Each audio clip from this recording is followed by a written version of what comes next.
Hyperkalaemia में serum potassium का level कितना होता है? 5.1 एम EQ/लीटर से अधिक होता है। हाइपरकैलेमिया में सीरम पोटेशियम का लेवल कितना होता है? 5.1 एम EQ/लीटर से अधिक होता है। आज जो मैं क्वेश्चंस आपके लिए लेकर आई हूँ फंडामेंटल से हैं। आई होप कि आपको ये सारे क्वेश्चंस अच्छे लगेंगे, तो वीडियो को अंत तक देखें और चैनल को लाइक एंड सब्सक्राइब करना ना भूलें। हाइपरनेट्रीमिया का सबसे प्रमुख लक्षण है ऑल्टरेट सेरेब्रल फंक्शन। हाइपरनेट्रेमिया का सबसे प्रमुख लक्षण कौन सा है? ऑल्टरेट सेरेब्रल फंक्शन। निम्नलिखित में से कौन सी स्थिति में मरीज पेट के बल लेटा होता है? Prone position. निम्नलिखित में से कौन सी स्थिति में मरीज पेट के बल लेटा होता है? Prone position. Prone position. एक स्वस्थ वयस्क में प्रतिदिन उत्सर्जित मूत्र की लगभग मात्रा कितनी होती है? 1500 मिलीलीटर। एक स्वस्थ वयस्क में प्रतिदिन उत्सर्जित मूत्र की लगभग मात्रा कितनी होती है? 1500 मिलीलीटर। निम्नलिखित में से कौन सा हाइपोकैल्शियमिया का कारण है? विटामिन डी को बहुत कम मात्रा में लेना। निम्नलिखित में से कौन सा हाइपोकैल्शियमिया का कारण है? विटामिन डी को बहुत कम मात्रा में लेना। मैं आपको डबल बात इसलिए बता रही हूँ कि आप एक बार वीडियो सुनोगे तो आपके ये सारे क्वेश्चन आपके दिमाग में बैठेंगे। एक बार क्वेश्चन सुनने से ना आप एक बार सुनोगे और फिर भूल जाओगे। एक वयस्क यानी कि जवान व्यक्ति को एनिमा देने के लिए उपयुक्त साइज की रेक्टल ट्यूब है नंबर 22। एक वयस्क को एनिमा देने के लिए उपयुक्त साइज की रेक्टल ट्यूब है नंबर 22। श्वसन को पुनः सामान्य करने के लिए कौन सी पोजीशन लाभदायक है? Fowler's position. एक 7 साल के बच्चे को एनिमा देने के लिए कौन सी साइज की रेक्टल ट्यूब का उपयोग करेंगे? नंबर 18।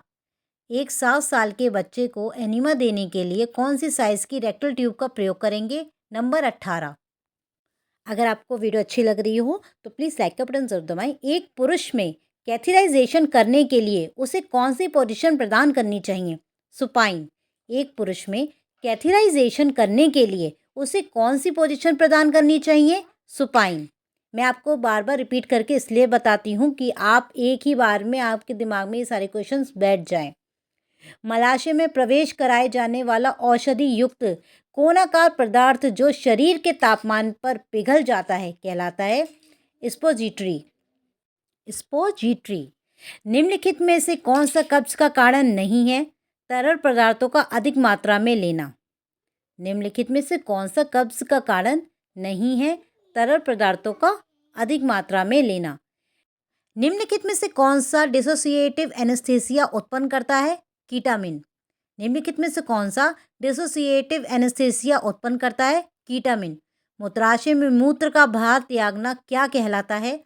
मूत्राशय से मूत्र का बाहर त्यागना क्या कहलाता है? मिच्चुरेशन। मूत्राशय से मूत्र का बाहर त्यागना क्या कहलाता है? मिच्चुरेशन। मूत्राशय से मूत्र का बाहर त्यागना क्या कहलाता है? मिच्चुरेशन।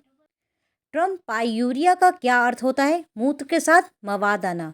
ट्रम्पायूरिया का क्या अर्थ होता है? मूत्र के साथ मवाद आना। ऐसी स्थिति जिसमें मूत्र मूत्राशय से बाहर नहीं निकल पाता। Retention of urine. एक ऐसी स्थिति जिसमें मूत्र मूत्राशय से बाहर नहीं निकल पाता। Retention of urine. मैं बार बार आपको क्वेश्चंस रिपीट कर करके इसलिए याद कराती हूँ कि आपके ये सारे दिमाग में फंस जाएं। और प्लीज़ वीडियो को लाइक करना ना भूलें। रक्त को किस तापमान पर संग्रहित करना चाहिए? 4 डिग्री सेल्सियस पर। ब्लड को किस टेम्परेचर पर संग्रहित करना चाहिए? 4 डिग्री सेल्सियस पर। प्रतिदिन आंतों से मल के द्वारा उत्सर्जित जल की मात्रा होती है 100 मिलीलीटर। 100 मिली 100 मिली। प्रतिदिन आंतों में से इंटेस्टाइन से मल के द्वारा उत्सर्जित जल की मात्रा कितनी होती है? 100 मिली। साइनोसिस उत्पन्न होने का कारण है ऑक्सीजन की कमी। साइनोसिस उत्पन्न होने का कारण है ऑक्सीजन की कमी। सामान्य प्लाज्मा सोडियम का स्तर होता है 135 से 145 MEQ/लीटर। सामान्य प्लाज्मा सोडियम का स्तर होता है 135 से 145 MEQ/लीटर। अगर आपको क्वेश्चंस अच्छे लग रहे हैं तो प्लीज़ लाइक का बटन दबाना ना भूलें। निम्नलिखित में से कौन सा एनीमा इन्फ्लामेशन को कम करने के लिए दिया जाता है? Astringent enema. निम्नलिखित में से कौन सा एनीमा इन्फ्लामेशन को कम करने के लिए दिया जाता है? Astringent enema. एस्ट्रिंजेंट एनीमा, ध्यान रखिएगा, एस्ट्रिंजेंट एनीमा इन्फ्लामेशन को कम करने के लिए दिया जाता है। अंतर्कोशिकीय द्रव शरीर में मौजूद द्रव का लगभग कितना प्रतिशत होता है? 67%। 67%। अंतकोशिकीय द्रव शरीर में मौजूद द्रव का लगभग कितना प्रतिशत होता है? 67%।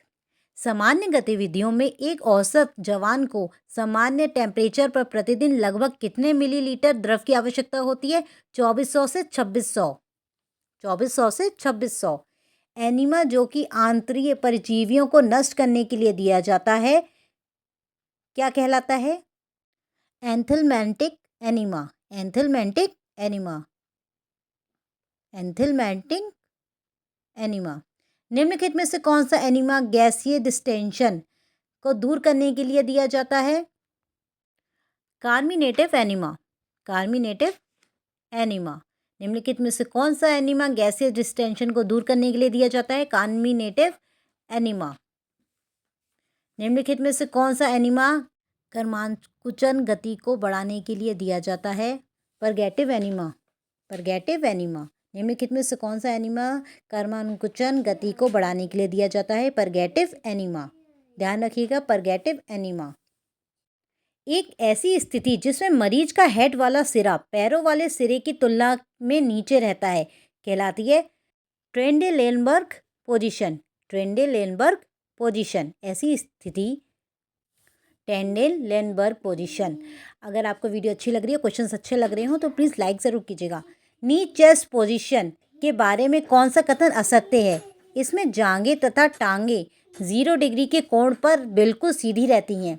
नी चेस्ट पोजीशन के बारे में कौन सा कथन असत्य है? इसमें जांघें तथा टांगें 0 डिग्री के कोण से हमेशा नीचे रहती हैं। एनीमा जो कि आंतरिक परजीवियों को नष्ट करने के लिए दिया जाता है कहलाता है एंथेलमेनेटिक एनीमा। एनीमा जो आंतरिक परजीवियों को नष्ट करने के लिए दिया जाता है क्या कहलाता है? एंथेलमेनेटिक एनीमा। एंथेलमेनेटिक एनीमा। एब्सेसिस का मतलब क्या होता है? एब्सेसिस का क्या मतलब होता है? इन्फेक्शन रहित। इन्फेक्शन रहित। एब्सेसिस का क्या मतलब होता है? इन्फेक्शन रहित। आज जो मैंने आपको क्वेश्चंस बताए बहुत इंपॉर्टेंट है, छोटे छोटे क्वेश्चन ज़रूर आते हैं एग्जाम्स में। एक ऐसी पोजीशन जिसमें मरीज को पीठ के बल लिटा दिया जाता है। दोनों टांगें हिप तथा घुटनों पर 90 डिग्री के कोण पर मुड़ी रहती हैं। मरीज के बटक्स को टेबल के किनारे पर लाया जाता है तथा दोनों टांगों को ऊंचा करके रकाबों में डाल दिया जाता है, कहलाती है lithotomy position. Lithotomy position. Lithotomy position.